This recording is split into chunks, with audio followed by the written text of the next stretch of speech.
Unfiltered, uncensored, and unapologetic. This is the Retail Warzone podcast.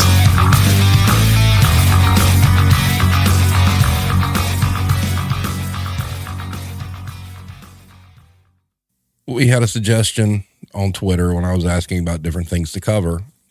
And one was suggested that how come we get into the retail world, but we don't leave because it's kind of like a cult. You know, I thought that was a good one. So with this topic, you know, I don't know why it just came to mind. I was like, oh, Stockholm Syndrome. And, you know, I looked that up and there's some questionable things about the actual event that, you know, it's named after. A lot of people, you know, say that it's fake or whatnot, but it is something that entered into like the mental health lexicon. And it is something that actually is quite relatable when you research it. So what I'm going to do first is I've got a slide that talks a little bit about what Stockholm Syndrome is, and see if you notice any similarities. All right. So it isn't a psychological diagnosis. Instead, it is a way of understanding the emotional response some people have towards a captor or abuser. Sometimes people who are held prisoner or are subject to abuse can have feelings of sympathy or other positive feelings toward the captor. This seems to happen over days, weeks, months, or years of captivity and close contact to the captor. A bond can grow between the victim and the captor. This can lead to kind treatment and less harm from the abuser, as they might also create a positive bond with their victims. So why do you get Stockholm Syndrome? Not all people who are in situations experience Stockholm Syndrome. It's not entirely clear why some people react this way, but it's thought to be a survival mechanism. A person might create these bonds as a way to cope with the extreme and terrifying situation.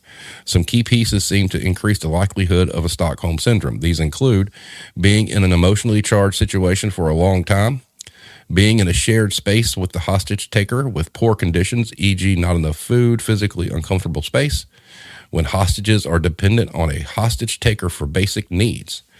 So the impacts of this, some of the symptoms: embarrassment about their emotions toward an abuser, confusion, guilt, difficulty trusting others, PTSD, nightmares, insomnia, flashbacks, startling easy. After abuse or being held captive, they might also have many other symptoms, including denial, social withdrawal, chronic feeling of tension, feelings of emptiness, feelings of hopelessness, depression, anxiety, learned helplessness, excessive dependence, and loss of interest in activities. So that seems kind of familiar, doesn't it? So some examples of that would be, for instance, say you work for Apple, all right, and you work for Apple retail, and it sucks. It's terrible, and you know the company's garbage, but you love the brand. You love Apple. There's one. Or say you work for Walmart. You know Walmart sucks as a company, but you love your manager. Even further, you know, look, you work for Guitar Center. The compensation sucks, but you have a bond with your coworkers. I mean, it is 100%. You know, when I read this stuff, I was like, oh my God, it really does describe working in retail.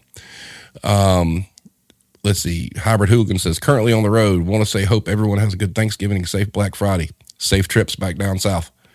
Maiden says, I felt pressured by my family, friends, and higher ups to stay because the money was so good. As someone with no college degree, I felt pigeonholed that this was the best I could do. Spoiler, I could and have done better since then. Amanda says, why are you reading my life story? Philly says, I saw just about to say that.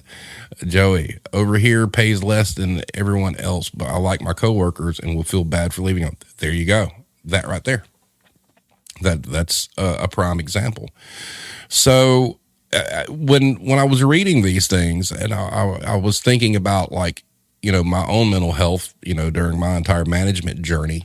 I mean, if we go back and look at this, I mean, just look at the symptoms, you know, confusion, difficulty trusting others. I mean, if you get burned by HR or you get burned by another manager or a DM, yeah, nightmares. How many of us have dreamt about work? Insomnia, can't sleep because you got to be back up early in the morning. You got to reset, or a project that's got to get done. Flashbacks. Oh, anytime you drive by somewhere you worked, you're like, but social withdrawal, you all of a sudden you don't like people. You don't want to talk to anybody, always being keyed up. There's your chronic feeling of tension, feelings of emptiness because it's just a soul sucking job, and you feel hopeless at the same time.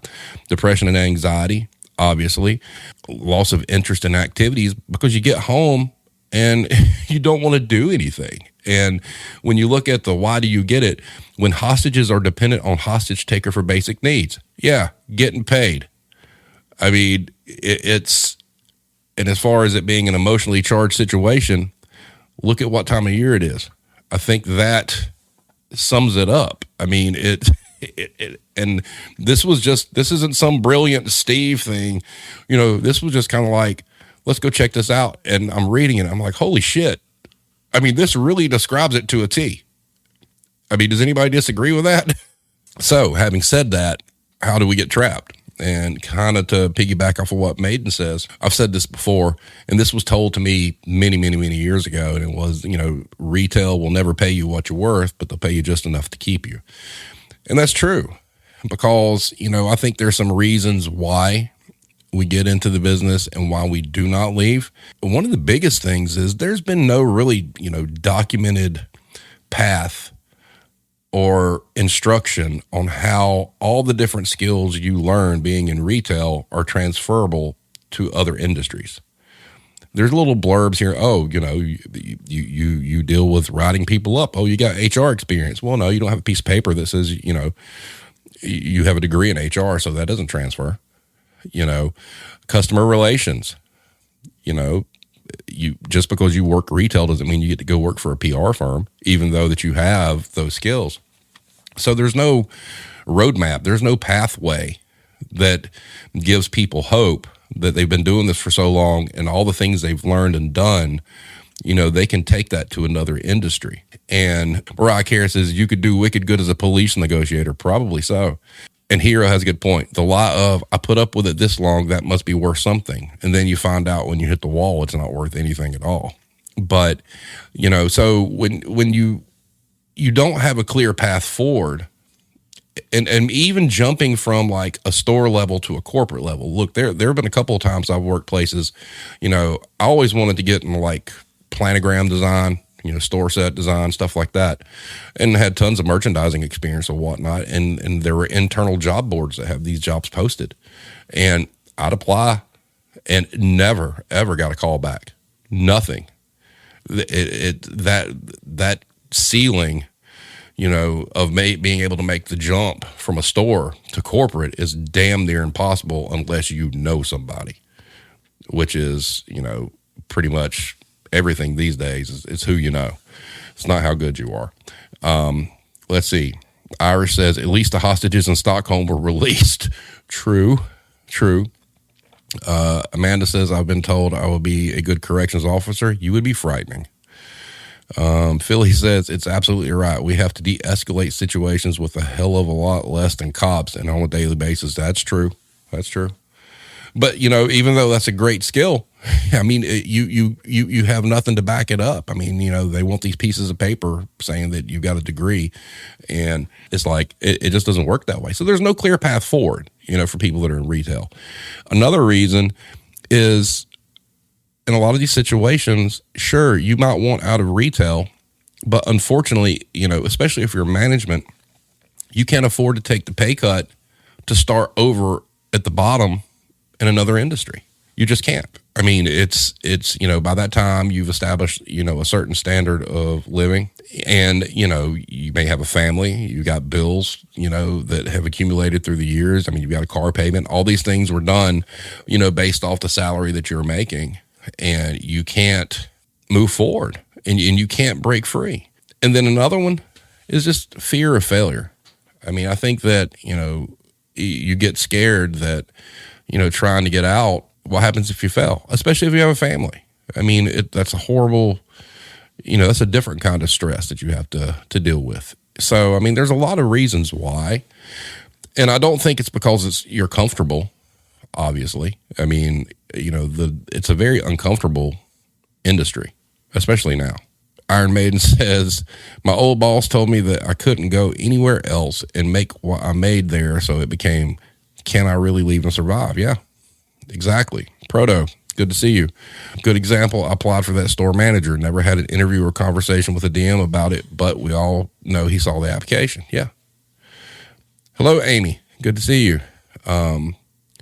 She says there is a way to corporate, but that is more time as a CS rep on a phone. Take the physical setting, but back-to-back phone calls. Got you.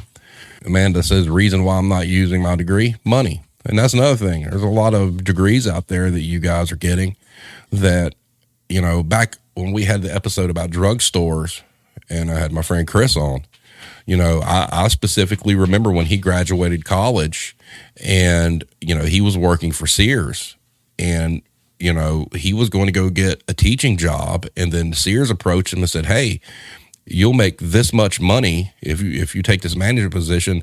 And it was way more than what the teacher was going to make, which is a travesty in itself. And that's a topic for another time. But he got stuck. He basically wasted 4 years of college, however much money he put into tuition and whatnot, and got pulled in to retail because of the money, and it took him forever to get out. Joey K says they have pre-picked candidates for those corporate jobs. They just put out the option to apply so they can say they looked but didn't find anyone. I do agree with that. And if not pre-picked, they've agreed that it's going to be somebody within the corporate office. They're not going to let somebody from the field actually come do that. Jason says, I have a degree. You wouldn't guess what it is, but they wanted real job experience before they would hire me. The retail was paying me what I would be making, so I got sucked into retail. There you go. And Amanda's degree is in the medical field. So I don't think it's a lack of people wanting to leave. I mean, obviously we can see with everything that's going on with the labor market, that's not it. But, it's a situation where there's too many unknowns that most people are established in the retail industry aren't willing to take that risk. It's like I said, it's fear. I mean, there's this fear, even though you may not, there's this fear you're going to wind up on the streets, and then you've burned a bridge in the industry and you can't go back. So Sean says, I got a master's in business management after a year-long internship at Yale. Graduated grad school shortly after the housing market crash. I couldn't get a job anywhere. Domino's took pity on me. There you go. Unpaid internships are a scam. Honestly, just made me remember that. That's true. It's free labor for experience. You're 100% right, Maiden. I mean, it's a cheap way to have bodies that you don't have to pay. And that's also awful. Jason says you burn that bridge and can't get back into retail. Yeah, you can't. And that's why your exit is important. How you get out is just as important as getting out, because you never know when you're going to have to go back. And it's a horrible thing because if you're in a store, all right, and let's say you work up from, an hourly person all the way up to store manager. The chances of going to DM are very slim unless you're part of the good old boy network, as Jason just posted. And so you're not going to get to be a DM. So therefore, your upward mobility with the company is over. So you're stuck being a store manager. The best that could ever happen is maybe you get transferred to a store in a different market and there's a pay bump associated with it. But if you're a store manager, if you can't cross that line into being, a DM, you're doomed. It's over. There's nowhere else for you to go. And the only option you have then is to go to another retailer. And then it's rinse and repeat, and you do the exact same thing over and over and over again. And, I told the story that when I got started in retail management, in the 90s, it was not uncommon for jumping around to different companies because that's how you made your money, because the raises still sucked back then. I mean, you're looking at 1%, 2%. I mean, it's pennies on a dollar. But what would happen is you'd work 2 or 3 years somewhere, and there were a lot more headhunters at that point in time in the retail industry. They would call, and say, hey, I'm such and such recruiter from so-and-so. Would you be interested in talking to us? And the first thing they always did was, well, how much money are you making now? And then you tell them, and if you're smart, you lie a little bit and tell them you make more than you actually did. And they'll come out immediately back then with, oh, we can pay you such and such. And then the conversation started that way. Now nobody ever wants to talk about the salaries. But back then, when retail was really growing, you would get that information like first phone call. And, that's how I increased my salary is I bounced around. And, that's an unfortunate way to do it, but that's the only way you're going to get it, Hero says, most people aren't trained to run a 5K while jumping so many hurdles. Eventually, you just quit jumping them in the finish line. It seems too far away. Or you just fall flat on your face and don't even get back up and attempt to hit the finish line. Joey says, actually, wait, the last store manager left because of how annoying the DM was. So my store has had 2 managers in the past 2 months quit because of how shitty the DM is. And guess what? That DM probably knows somebody, and that DM's probably liked by people up above, and probably gets protected because, God, Amanda and I can tell you some stories about that kind of bullshit, can't we? Iris says, Stockholm Syndrome is about falling in love with your capture. Why do some employees fall in love with corporate? Is it fear of not being good enough for another job, et cetera, et cetera? I agree. I believe that is it. And I do think there's a lot to be said about teams, all right? Look, when I worked for Guitar Center, I loved it. All right. I wasn't making near as much money as I was making prior. And prior, I was working for Jesus's Craft Store. I mean, we're talking a significant cut in pay. Significant. But I loved the people that I worked with. I mean, it was like 80s debauchery, I mean, but it was fun. I mean, and we all got along and we stuck it out for each other, because we just enjoyed the team that we had in the environment. So that has a lot to do with it. I mean, that does get comfortable. When you actually have a team of people around you that actually bonds like that, and it's rare, but when you do have that, you do get scared to leave it because you think about your experiences elsewhere and you never had that before. And then you think, well, okay, maybe this isn't so bad. And, like I said, just for people that want to go work for Apple or any of these main, brand loyalty people, they want to be attached to that name so bad they'll give their soul to work in a store just to say they work for said company, even though they might be getting treated like garbage and the pay's awful because the quote unquote they're in love with the captor, so to speak. Proto says bouncing around gets you better pay but also makes recruiters wary to hire. Only if you put the right things on your resume. Just remember that. Nothing wrong with keeping something off. How are they going to prove otherwise? There's not like some big, database of careers. Trust me. Jason says, or you can be just be like me and plow through.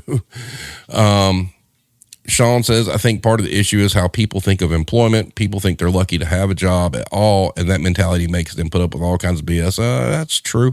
I think that's changing, but that's true. Amy says, it is hard to leave the teams we love. Yes, absolutely. Misery loves its company. I miss my GameStop crew and my first Rent-A-Center crew, but I couldn't stay for financial reasons, and it sucked. I agree. There's a lot to be said for the team. A lot. That's kind of like the Band-Aid, on the injury, so to speak. It makes it sufferable, basically, intolerable. Hero says, show of hands, how many can say it's simply the devil you know? That's pretty profound. I think everybody could raise their hand for that one. But yeah, I don't think there's, a definitive answer as to why we don't leave. I think, there is a certain amount of comfort. And I do believe that, like, for instance, when I worked for what is now the joke $1.25 tree, I loved my DM. I thought my DM was great. The company was going down the shitter pretty fast. And I just want to let everybody know the number one, Dollar Tree in Canada has always been $1.25. So this is nothing new. And number two, they've been planning these increases for a while.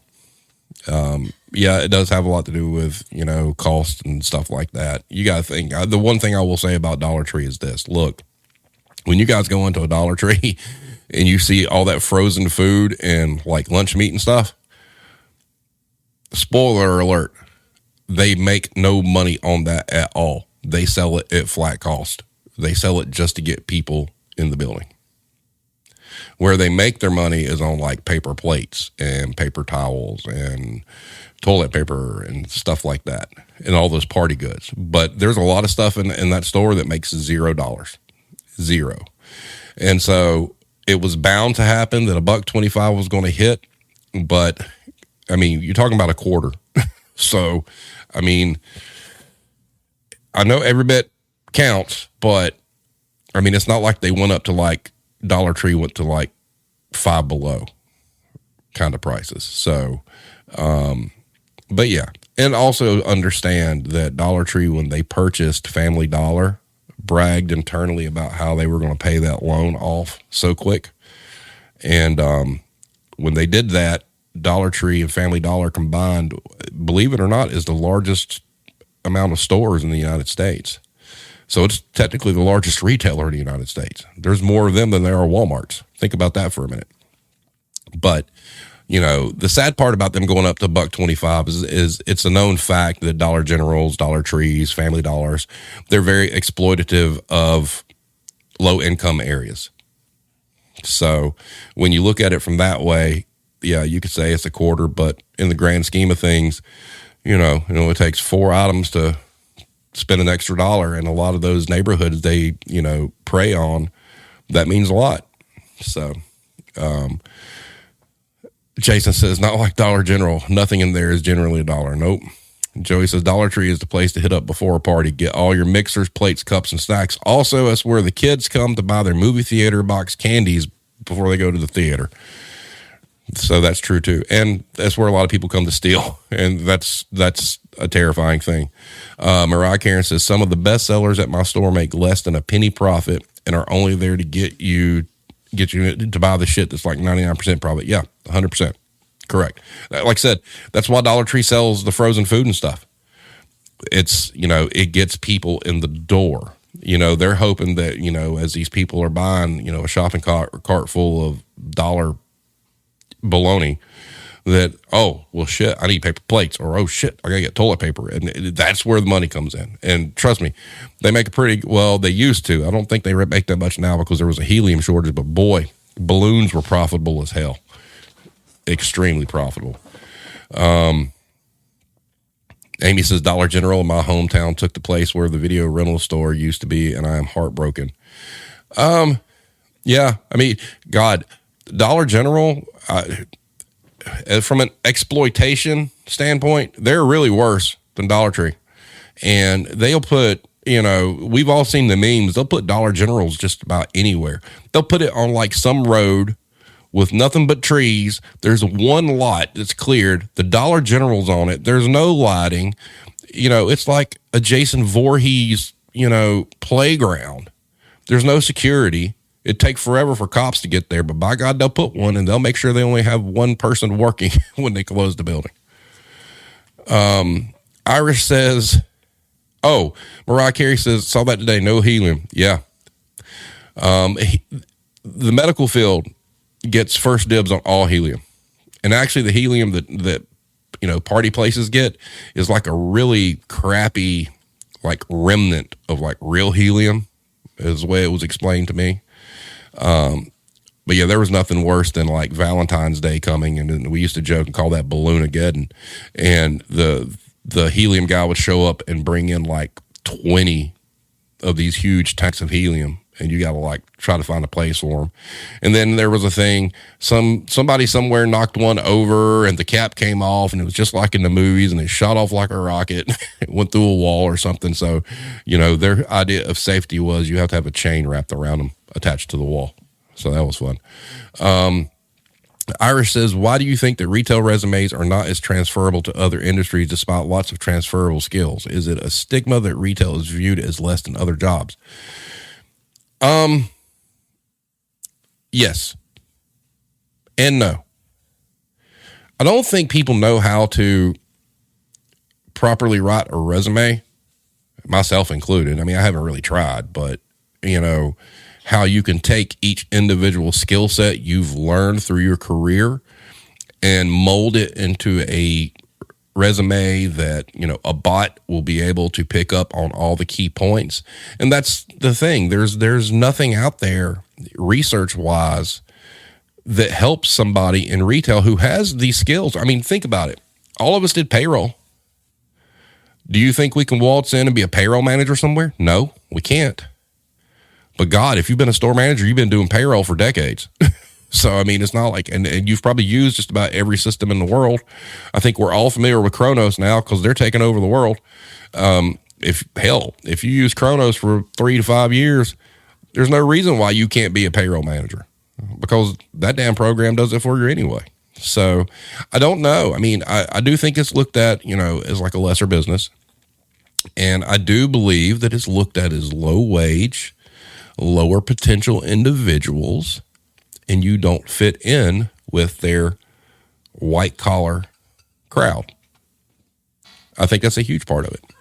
I think the personality, that they associate with a retail manager or a retail worker is unsavory, so to speak. And then Jason says, did you see yellow? McDonald's or Dollar General? Yep, exactly. Mariah Karen's correct. There's definitely a stigma around people in customer service jobs. Yes, not seen as skilled labor. Jason says, Irish, I know banks like retail managers to run branches because now that's true too. Now that's something that Hero could speak on, which I think in a way is kind of bad. Wouldn't you want your branch manager to be like a long-term banking person? So they'll hire some retail manager off the street to run a bank that has like no experience in the financial industry at all, but yet won't promote tellers that have been there a while. Think about that for a minute. That's kind of weird, ain't it? Let's see. Maiden says, I had a conversation about I-9s with my current operations manager, and she was shocked that I knew all about that shit. Well, yeah. See, there again. I mean, the I-9s, I mean, oh God, Kira. I mean, you remember at Marshall's, there was that like template that you would put over the I-9 because it was like a learning thing for people who just couldn't figure it out, that showed you, everything that needed to be filled out, how it had to be filled out, etc. It was crazy. ATS is an evil machine for resume uploaders. Let's see. Philly says, well, to be honest, we would be good as higher ups. We give a shit. And that's true. And that's probably one of the reasons why we never get to be. Because think about this. If you're a corporation, the people that are on your board, the people that are running your company are all about the dosh. They want the ching, right? They don't really care about the field. All of a sudden, somebody from the field becomes high up in the company, and all of a sudden, they're the pro employee CEO. Shareholders can be pissed off because they don't care about that. So, and case in point, all right, so not to get too much off the subject, but Philly, this brings up a good point. So, yes, I had an interview yesterday with a lady from the BBC. All right. She asked me this question yesterday. She said in her country, because it's Brazilian. So, yes, we're going global. But anyway, she said that in her country, there's a lot of arguments that all of the protections and contracts that they have in place to protect workers actually hurt the economy. Because why? Because it cuts into profits. That's why you'll never see an uprising here of where boots on the ground managers start making their way up the corporate ladder unless they're of a certain makeup that they can abandon the crews that got them where they were. So, yeah. So, the economy war rewards sociopaths. And then Mariah Carey says, not true, Sean. Haven't been rewarded yet.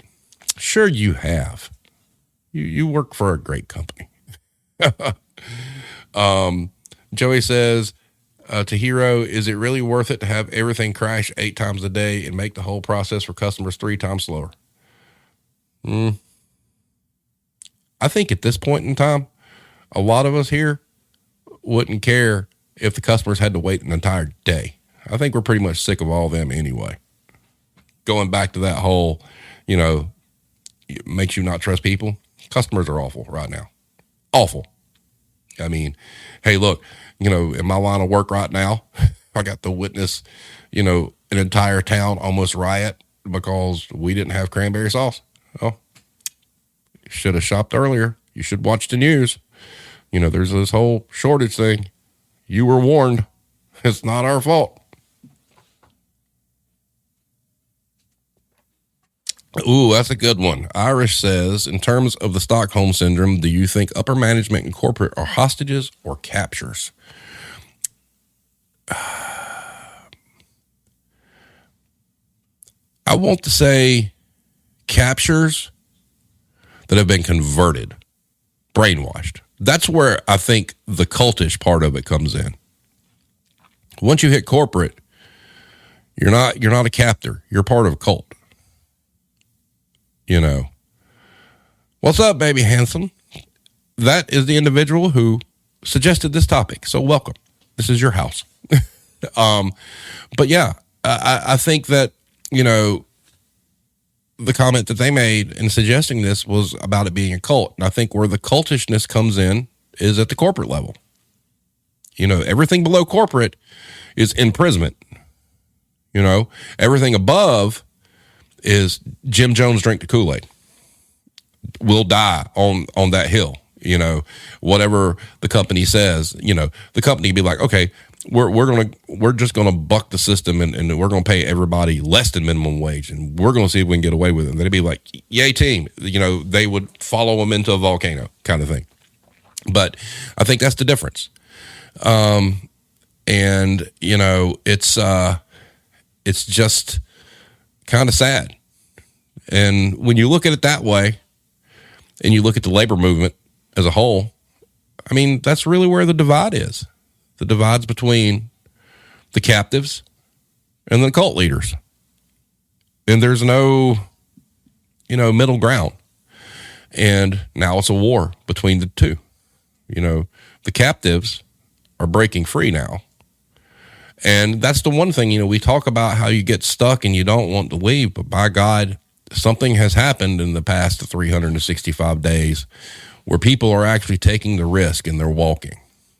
And that is an important movement that is going on. And pizza party.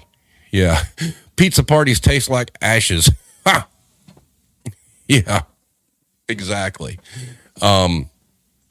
But yeah, so Maiden says they adapt to survive and start to take on that way of thinking. Brainwashing, really, exactly. Because there are people that get into corporate, right, that it's the brand thing. There are people that work in these corporations that do it and will do heinous things on behalf of the company just because they think it looks good on their resume or it makes them proud that they work for said name company. And these same people are the ones that wouldn't survive, 30 minutes in the store the day before Thanksgiving. I mean, I know that Dollar Tree looked trash, Mariah Karen, but let me tell you something. There's probably a store manager in there about ready to pull their hair out and jump off a bridge because it's hard. It's like really, really hard. Your wife thinks you're a cult. Ooh. The shoppers, definitely. That is definitely a cult mentality right there. Absolutely.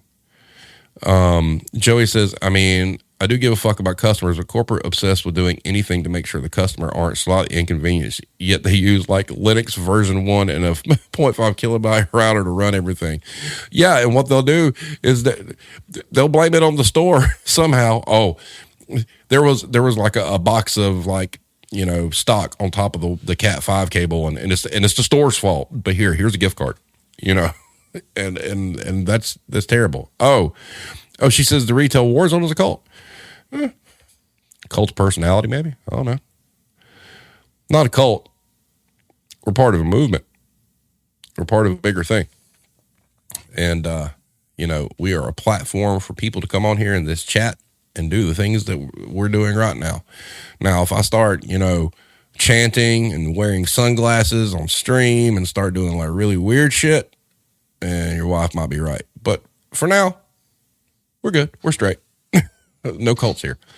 I'm not passing around, you know, I'm not like, hey, donate to the cause. No, there is a monetary part to the cult thing. So let's just remember that, you know. Anybody heard of Scientology? Anyway.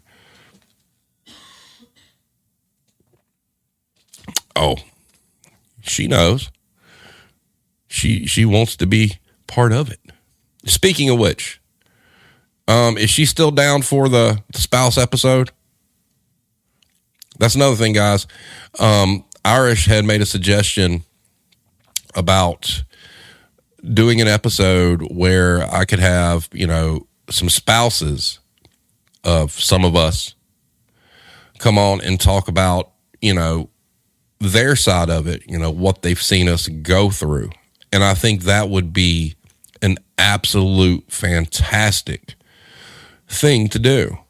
And, you know, it is anybody that wants to participate in that, please let me know, because I think that would be fantastic. Obviously, you know, everybody's anonymous. We're not going to spoil where anybody's working or, you know, who they are. But I think that would be some great insight. And that's something that if somebody ran across that video that's never seen us before, you know, that would be very compelling, because look, I make no bones about it. And she'll agree. Been plenty of times I've been a difficult son of a bitch to deal with because of all the stress I went through. And, you know, I'm not alone there. And I think you know, the point that Irish made was there's not a lot of emphasis on what, you know, this business of how it affects a family. And I think that's something that would be worth a road that we should go down, to be honest with you. Yeah, she watches with you every week, and your cat does too. I love the cat the cat pictures. Those are great.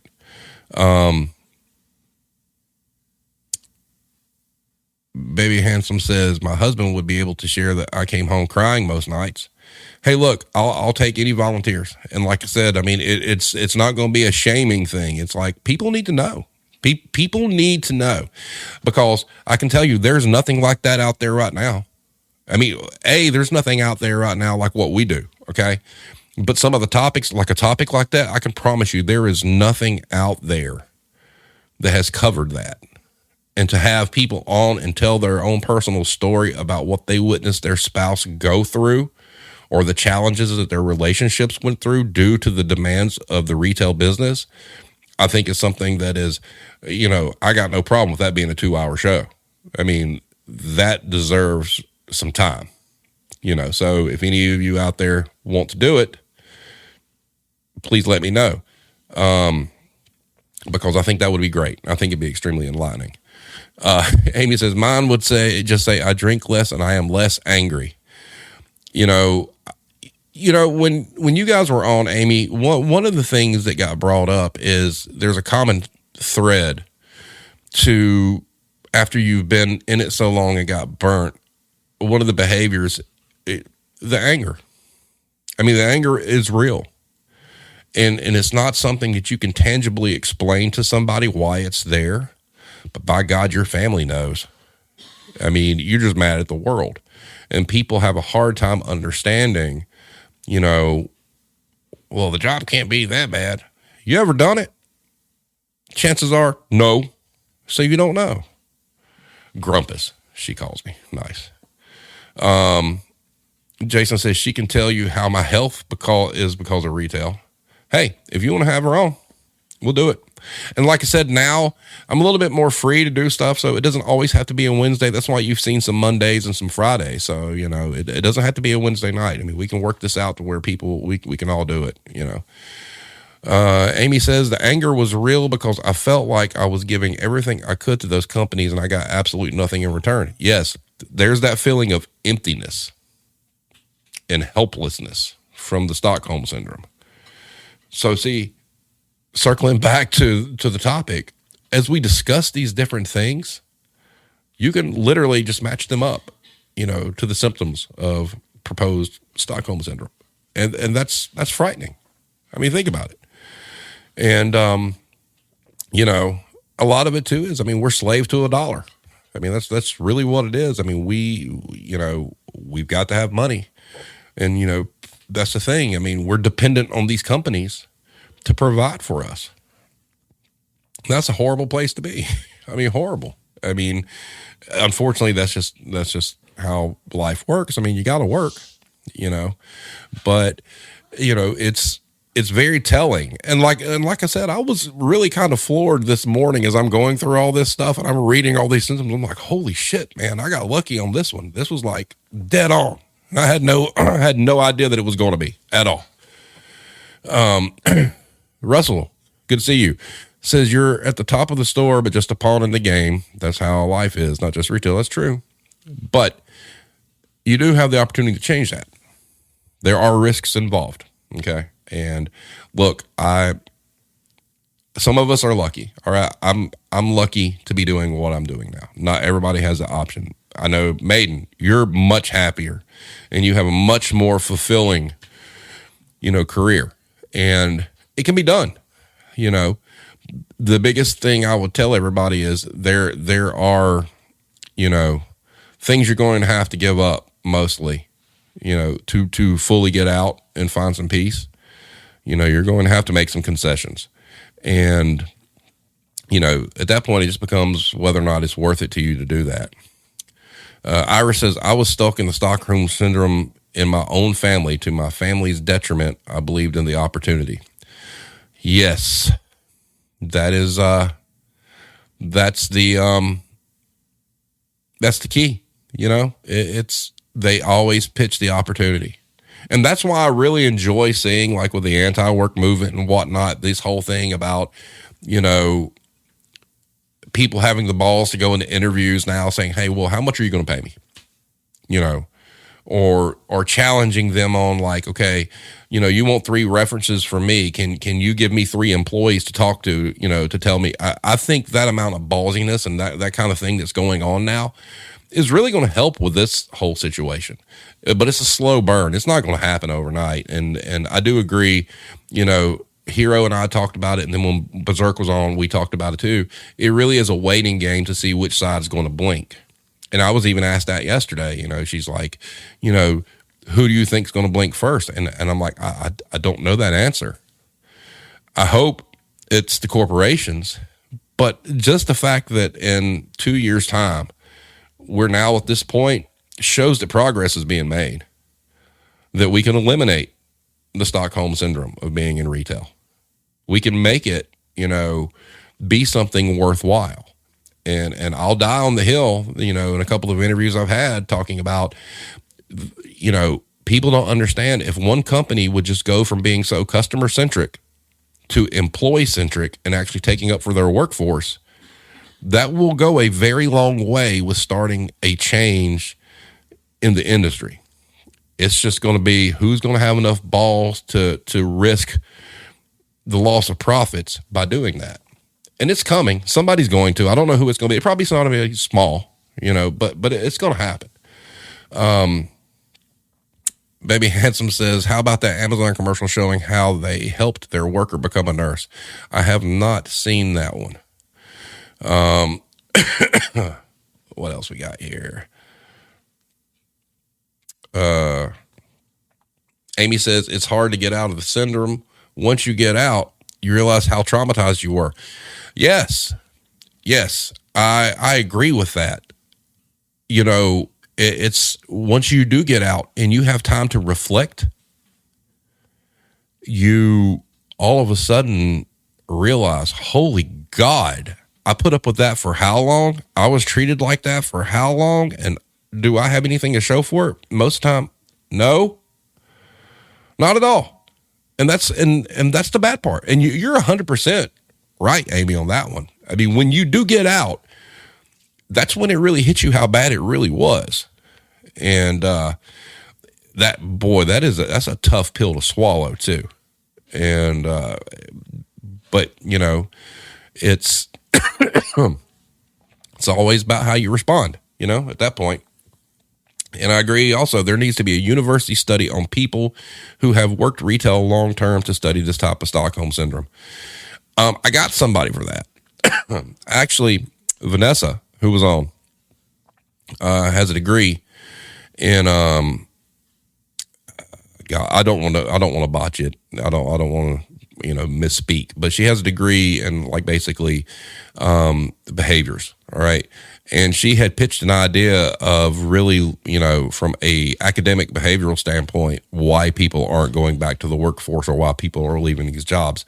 So that is definitely something that, she's willing to research, and we can have her back on and do that. Hira says, I had the girl at the Lord's Chicken notice my shirt today and say she's been thinking about applying at my location. I advised her it wouldn't be her pleasure. That's hilarious. Our regular angry IT guy, welcome. Those Amazon warehouse ads are disgusting. I think anything with Amazon is disgusting. I mean, all you really need to know is, that we put in, phallic symbols into space. That's our priority, Maiden says, keep slinging Jesus's chicken, girlfriend. You don't want any of this, LOL. Yeah. And, there's some very pleasant people that work there. Retail would kill them. It would just break them. Let them be happy serving chicken nuggets and whatnot. Stay there. Hell, most of the places you can go to ain't gonna pay you as much as you make in there anyway. It ain't worth it. So do the Lord's work, sell the Lord's chicken, and embrace being off on Sundays. Man, I'm going to have to check out some of these Amazon commercials, because here's the thing. I don't watch television. All right. I haven't had cable in probably 10 years. I don't watch TV. The only thing I ever watch is football, and only college. And every once in a while I'll watch wrestling. So if these things are running on TV, I have no clue. So I guess I'm gonna have to go to YouTube and check out these horror stories, because it sounds like, judging by the chat, they're pretty appalling.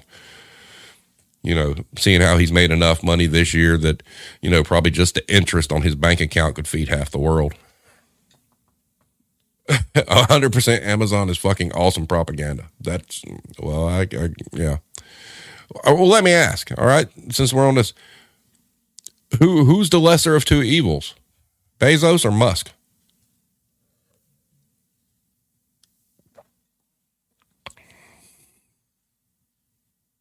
Oh, Hero, you're right about the Lord's Chicken. At least you're guaranteed one day off. And, kind of piggybacking off of the episode with Alki, the one thing I really would like to see happen more is, this whole penalizing people for discussing pay.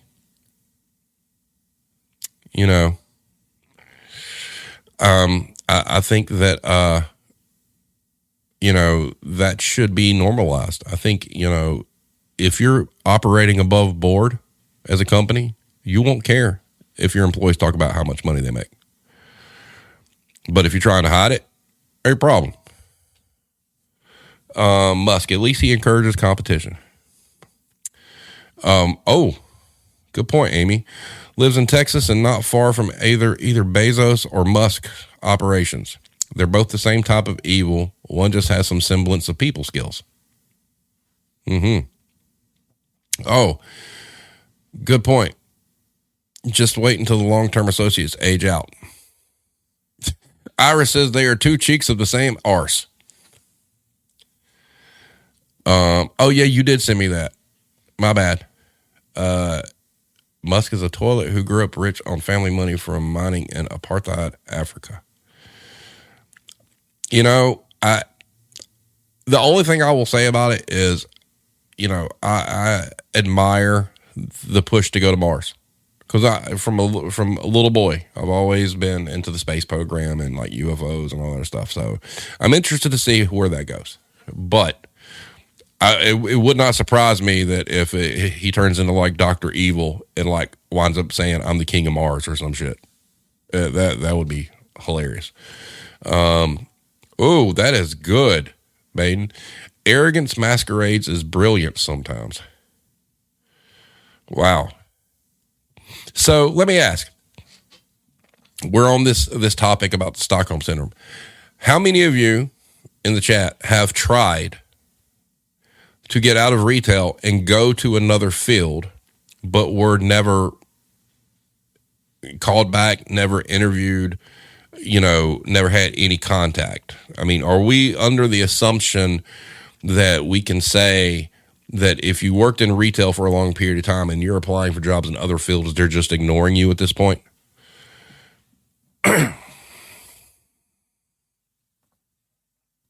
I've never really tried it, so I really can't speak to that too much.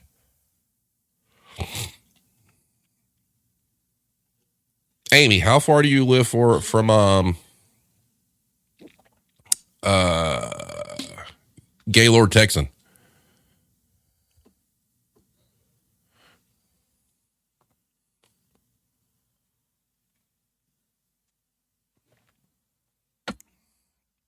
You can vouch for that, Maiden? Yeah, I would think that most of us, if we actually started applying for jobs elsewhere in different fields, nobody would call us at all. Far enough, Waco area. Yes, man, to Plano. I enjoyed the hotel. I'm sorry, that was some swanky digs. That just shows how they were wasting money. Anyway, Mariah Karen says, I left the theater and moved to a new city, and I was unemployed and applying everywhere. Retail was the only place I was able to get interviewed, let alone a job. That's about right.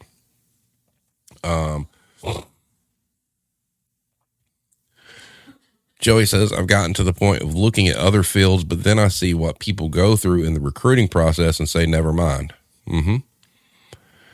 Hero says, I've had that experience trying to get out.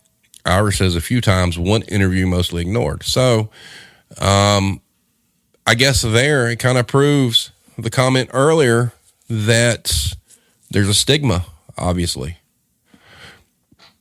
You don't want the peasants getting into the good jobs. It's really what it seems like to me. Oh, Mariah Karen says, oh, wait, I did get an interview with a job that turned out to be an MLM scheme. Russell says, I went and worked at the tire place, but F that 12-hour swing shift. Oh, that's right. I know what you're talking about. Baby Handsome says, the only barrier to employment to retail employment is a mirror and a good social security number. Oh, that's, you're right. I'm assuming you're referencing, with the social security number, credit checks and stuff like that, because and by the way, that's another thing. They can say all day long that these companies don't really look at that, but if you're I would love to see some sort of study on how many people that were qualified for jobs were denied because of their credit, because that's just ridiculous. That has nothing to do with whether or not you can do the job.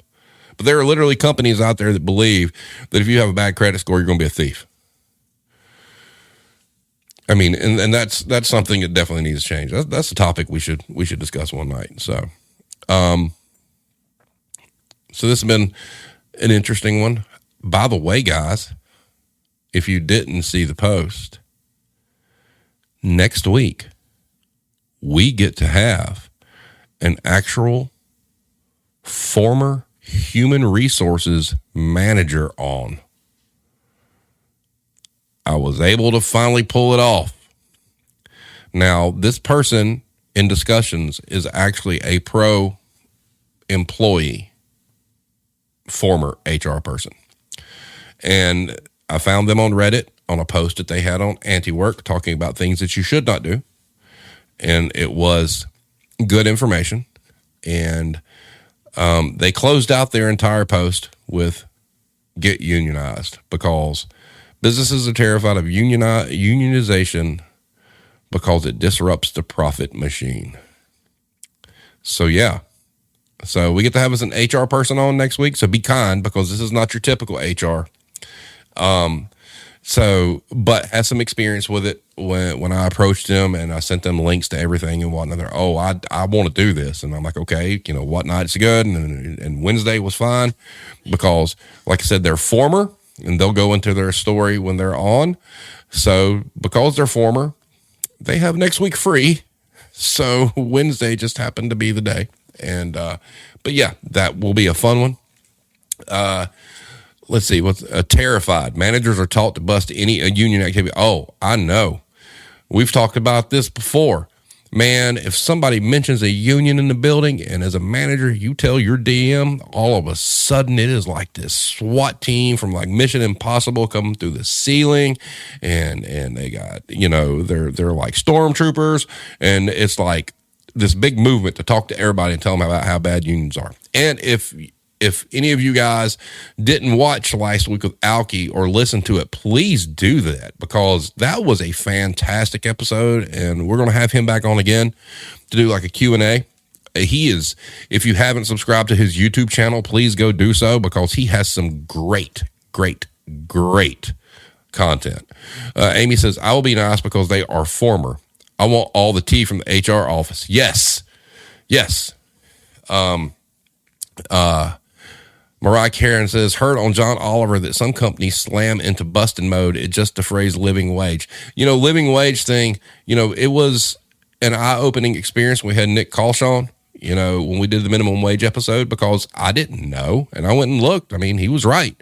When you look at the actual law from 1938, minimum wage was always intended to be a living wage to help protect the health and safety of the workforce. So it was always meant to be a living wage. And you've got these yahoos out there that when you say, oh, we want a livable wage, and they're like, oh, blah, blah, blah, blah, blah, it's minimum wage. Guess what, ass clown? The minimum wage was supposed to be a livable wage. It always was meant to be. I mean, that's just insane. So, Maiden says, union reps post up at the gas station by the Amazon warehouse by us and approach workers getting gas constantly.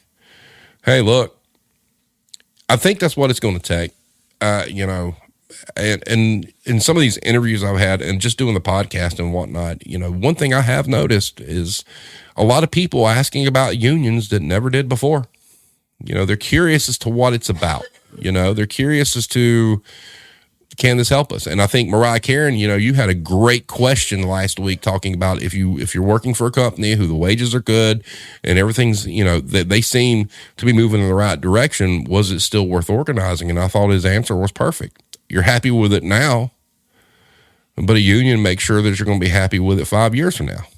So, I mean, beautiful point. Squid Puppy says, only recently did I realize how brainwashed I was about unions because of the nonstop anti-union training management received. Yeah. Like I said, I fully, there's a reason why I retweeted it. I'm proud of that episode. I thought, Alki was extremely prepared. He knows his shit. And, it was very eye-opening, and I thought it was great to have that back-to-back with Adam, talking about Target Workers Unite and then rolling into with Alki. I think that was fantastic, and I think that was information everybody needed to hear. And I think, the pros and cons of it, I was clueless. Like I said, being in the Southeast, I don't know a lot about unions. So that was fascinating to me. I really, really enjoyed that, and we'll have him on again soon. So... they act like the phrase is a union dog whistle. They're absolutely threatened about it, and they should be. I mean, because think about it. If a place unionizes and all of a sudden there's contracts and there's higher wages forced, oh God, we know how these companies. I mean, we live in a country right now where you guys have seen this on Twitter, where rather than paying people a livable wage, they're trying to sucker retired people back into the workforce. I mean, this is where we're at right now. That is a sad state of affairs when you're seeing like pictures of elderly folk smiling with like some sort of, hey, come work for us and do something with your time. Come on, man. Is it that bad right now? That is awful. That is just awful. So, but yeah, so we've got the HR next week. Friday, like I said, I'm going to do something Friday night. At 8, I'm going to go through, I'm off that day. So I get to monitor all the different news reports and whatnot. So I'm going to compile all that stuff during the course of the day. So we'll have like a Black Friday recap Friday night. If we all get on the bingo card thing, that'd be fun too. But we'll get it all wrapped up and, it'll be cool. And, as far as the war zone goes, hey, you guys, thanks for participating. I mean, we're gaining some steam. I mean, we've got, so far right now, I think there's 3 articles in Business Insider. And now I have this one that is, the Brazilian BBC, which really came out of nowhere and was like, oh, okay, sure. And that was a really great talk with her. She probably the best prepared, had the best questions.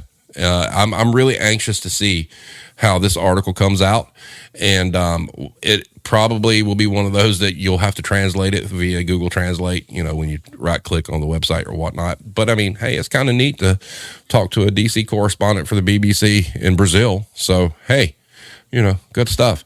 Well, not amazing. I'm only as amazing as the team, and you guys are the team and you guys are the family. I mean, it is this is, she asked me, all right, she closed out this thing yesterday. Are you making any money off your podcast? And I'm like, no. Do you want to be? I'm like, this is a passion project for me. If I never make a dime off this, I'm okay with it. I don't care, because it's about the message. It's about your guys' stories. It's about, all this stuff. I mean, it's not about me. I told her I was just happy to give people a place to come and talk. I've said this before. There's YouTubers out there that their inboxes get blowed up with all sorts of stories. There's no way to verify them. And devil's advocate, I can't verify anybody that comes on here and tells their story. The difference is if you come on here and you tell your story, it comes out of your mouth. It doesn't come out of mine.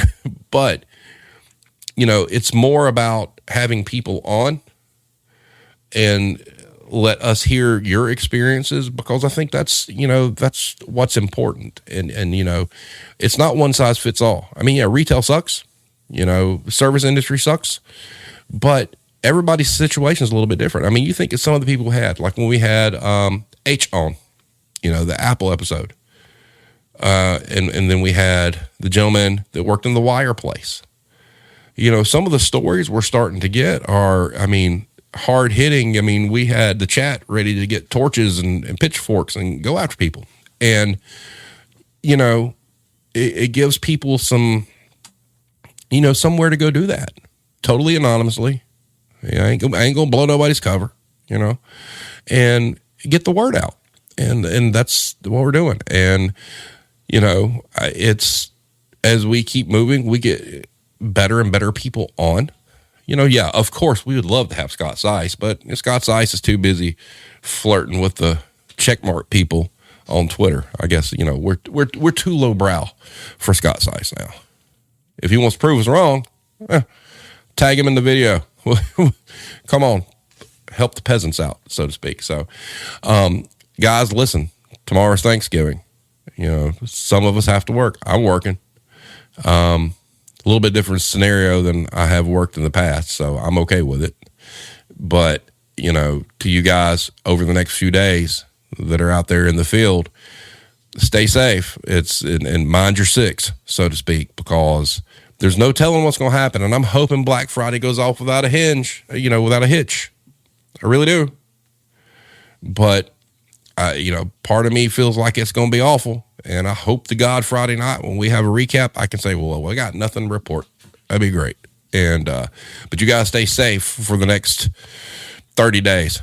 We're coming out and Black Friday's here. And then it's, for you guys still in the business, you're going to put your head down and all of a sudden your head's going to come up and it's going to be like January 15th. It's just going to be a blur, but don't take no shit. Don't let anybody mistreat you. Know your worth and put your foot down when you need to. Trust me, I don't think anybody getting fired in the next 30 days. So, yeah, like Maiden says, stay safe, everyone. And I will keep you posted on if we have anything new coming up. Thank you guys for being here as usual. Next Wednesday is going to be fun. So bring your questions. Bring your questions. It's going to be great because we're going to have an HR person for real. And good job, Philly. Indeed, happy Turkey Day and good luck with all the retail Hunger Games. For those of you who get to spend time with your family tomorrow, enjoy it. If you don't have to work it, and it's been the first time in a long time you haven't had to work it, enjoy every minute of it. Don't overeat, though, because that always ends bad. So, everybody, you guys have a great night, and we will see you next time.